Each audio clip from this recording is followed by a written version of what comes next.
suis né en 1954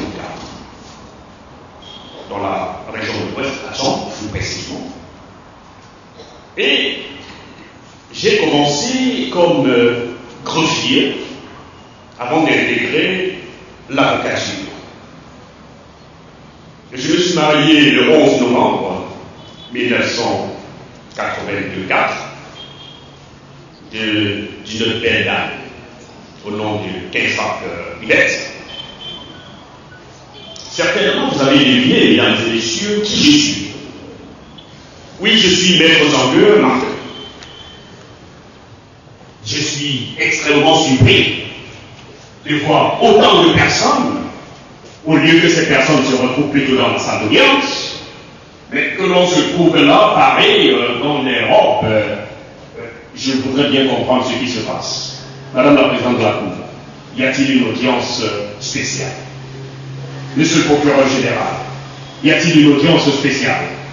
Monsieur les magistrats, chers maîtres, est-ce qu'il y a une audience spéciale? Mais alors, que fait bien mon épouse là, accompagnée? Que font les enfants ici? Qu'est-ce qui se passe concrètement? Dites-moi quelque chose, s'il vous plaît. En la vérité, personnellement, je suis perdu. Tout ce dont je me rappelle, c'est qu'en 2019 déjà, j'avais été victime d'un accident de moto, ici dans la ville de Vernois. Et à la suite de cet accident, j'ai connu 3 opérations au niveau de la tête. Grâce à Dieu et à l'intervention des hommes de l'art, de la science, j'ai pu recouvrer ma santé et je suis revenu, j'ai repris avec mon travail. Mais alors, le 29 juillet dernier, alors que j'avais quitté mon domicile pour me rendre à mon service, mon cabinet, j'ai été violemment percuté par un motocycliste une fois de plus. Et cette fois-là, bon, je me disais évidemment, ça va bien se passer. Mais toujours est-il que conduit à l'hôpital, on a trouvé qu'il était important que je sois rapidement suivi par d'autres hôpitaux au niveau de Douala ou de Yaoundé. C'est de cette manière que je m'y suis retrouvé grâce à mes enfants et particulièrement à Serge, à qui j'ai dit une fois de plus merci, et à naturellement ma tendre épouse. Y aidant, il a fallu que je passe encore une 4e opération. Au cours de cette opération, je suis tombé dans le coin. Je n'entendais plus rien. Je ne voyais plus rien. Tout était devenu sombre. Voilà, mesdames et messieurs, ce dont je me rappelle. Et aujourd'hui, lorsque j'emprunte la voix de mon excellent confrère, Maître Diogué Raphaël, pour plaider devant cette cour, naturellement que je suis surpris, parce que depuis lors, personne ne me parlait. Mais aujourd'hui, de manière curieuse, on me dit, bah, plaide pour la dernière fois. Oui, je veux plaider. Mais qu'est-ce que je vais dire?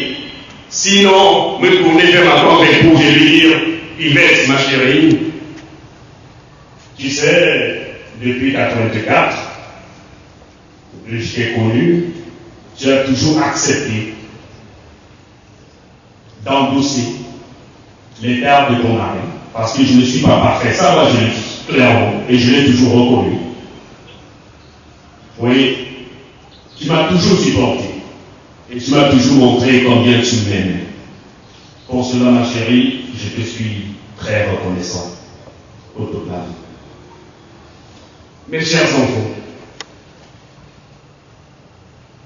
on me demandera combien d'enfants j'ai fait, mais je sais que tous les enfants qui sont passés sous mon toit sont mes enfants.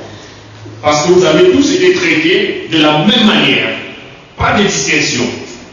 Au point où d'aucuns se posaient bien la question de savoir combien d'enfants Maître Zangleux possède? Eh bien, tous ceux qui sont passés sous mon toit sont des enfants. À vous donc, je voudrais que vous compreniez que ma rigueur connue était davantage pour vous démontrer mon amour. Parce que je vous aime, parce que je vous ai élevé dans l'amour et dans la crainte de l'Éternel. Je vous ai donné tout ce que je pouvais, en tant qu'homme, en tant que père, pour vous permettre ainsi de réussir. Et aujourd'hui, je dois être fier de moi parce que Dieu a exaucé ma prière. Ne changez surtout pas.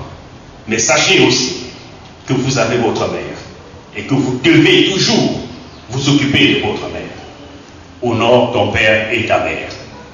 Maman est pour vous aujourd'hui et papa et maman.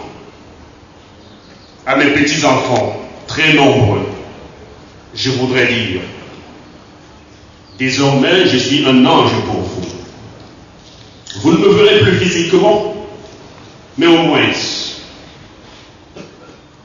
je pourrais intervenir auprès de l'Éternel afin que vous soyez toujours en harmonie avec Dieu, avec lui.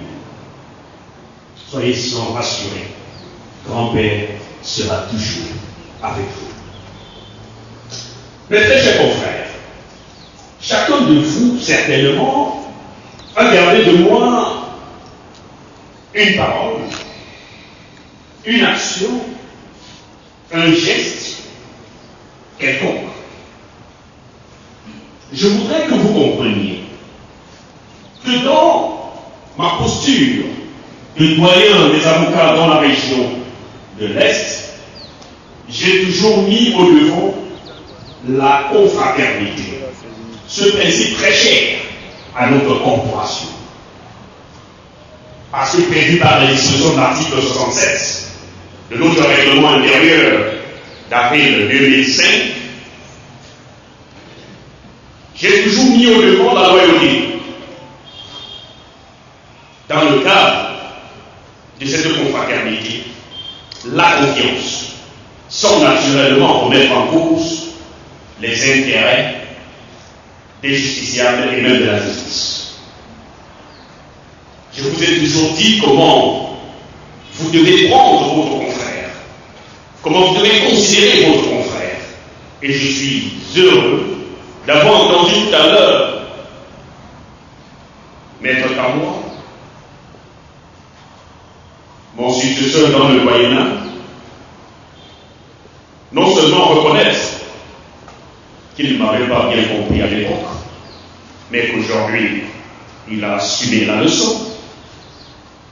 Je suis convaincu qu'il restera un bon leader pour vous. C'est pour cela, s'il vous plaît, mes chers confrères, vous êtes tous mes enfants. Et c'est pour cela que je souhaiterais, comme je le disais tantôt, que vous soyez en harmonie, d'abord entre vous, les rapports entre vous, les avocats. Vous deviez davantage les resserrer dans la confiance, dans la loyauté, bref, la confraternité aidant. Et relativement aux cours et aux tribunaux, je voudrais que les rapports soient également des rapports harmonieux. Surtout pas de confrontation. Nous devons davantage nous plier à notre serment. Et chacun de nous s'en rappelle. Voilà l'héritage que je puisse vous laisser. Maintenant que l'on me demande de plaider pour la dernière fois devant cette cour d'appel qui m'a accueilli en 1992. Parce qu'en 91, quand je prête serment, je décide de m'installer dans la région en 1992. J'ai commencé mes pas d'avocat ici. Et aujourd'hui, on me dit, fais vite, je t'envoie. Et pendant que je parle, je vois arriver le défunt bâtonnier Jacob Patier. Je vois arriver le défunt bâtonnier Sama Francis. Je vois arriver le défunt bâtonnier Mouna Bernard. Je vois également des confrères tels Boulk. Ils sont entourés de plusieurs confrères. Nouya Jean-Paul. Ils sont tous habillés et ils me disent qu'il y a la félicité là où ils sont. Je vois également un grand lumière. Elle est si brillante qu'elle m'attire. Est-ce que je dois y aller alors que je vous aime, vous qui êtes ma famille? Madame la présidente de la Cour, plusieurs fois je suis arrivé dans votre bureau, dans votre cabinet, et avec la même sincérité, la même facilité, je dirais même votre sens ouvert à la discussion que vous m'avez reçue. Nous avons discuté par rapport à certains problèmes de droit. Vous m'avez donné votre point de vue et j'en suis reparti rassuré. Tout comme la plupart des magistrats ici présents. Parce qu'ils j'aimais bien échanger, j'aimais bien comprendre. La lecture ayant été ma passion, lecture et sport. Je voulais bien comprendre les choses. Et aujourd'hui, oui, aujourd'hui, je dois m'en aller, mais sans pour autant demander à chacun de vous. Oui, je voudrais que vous tous ici rassemblés, vous puissiez trouver dans votre fond intérieur une place pour m'accorder votre pardon. Si je vous ai, d'une manière ou d'une autre, heurté durant ma modeste vie, je puis vous rassurer que de mon côté, j'ai déjà tout parcouru. Je voudrais partir libre. Je voudrais partir tranquille, sachant qu'on ne m'en veut plus et que je n'en veux à personne. Parce que ce qui a toujours fondé ma vie, c'était l'amour, c'était le pardon. Merci d'accepter mon pardon. Merci sincère. Il se rapproche davantage. La grande lumière se fait ressentir de plus belle. Je vais être obligé de m'y rendre, sans une fois de plus me tourner vers ma tendre épouse et dire: Yvette, ma chérie, notre amour est devant. Notre amour, il est à toujours. Je t'aimerai toute ma vie. Mes enfants, soyez rassurés, vous n'êtes pas seuls. Dieu est avec vous et j'interviendrai de là où je suis désormais. Je vous aime.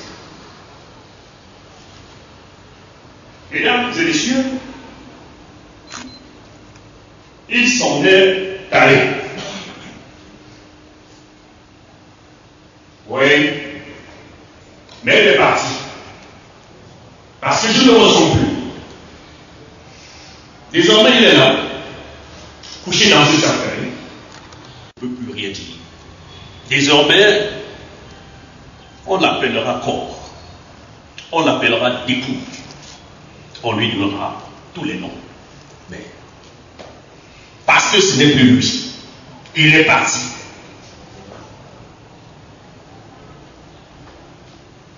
Nous voudrons,